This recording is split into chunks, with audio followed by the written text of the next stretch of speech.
કોઈનું વાહન એક્સિડન્ટ થાય તો પરબારાની વીમા કંપનીવાળા આવી જઈને વીમો મળે.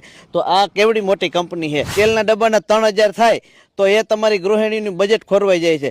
તમારી ગૃહિણીનું બજેટ ખોરવાઈ જતું તે નદીમાં તણવી દેજો. સાંજ સવાર મહેનત કરી ખરેખર ખેડૂતના કપડાની અંદરથી કિલો કિલો ધૂળ નીકળતી હોય. એક વખત તમે વિચાર કરો કે આખું વર્ષ તમે મહેનત કરો છો, દિવસ રાત પરિશ્રમ કરો છો અને તમે તમારા સપનાની એક દુકાન બનાવો છો અને એનું આવતીકાલે ઓપનિંગ હોય છે, પરંતુ એ ઓપનિંગના એક જ દિવસ પહેલાં એ દુકાનમાં આગ લાગી જાય છે.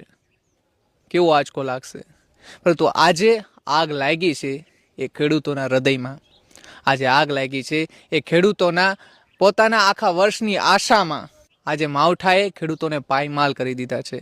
કુદરતના આ પ્રકોપ સામે કોઈ ઘા સહન કરી શકે તો એકને માત્ર એક, એટલે કે ખેડૂત જ છે.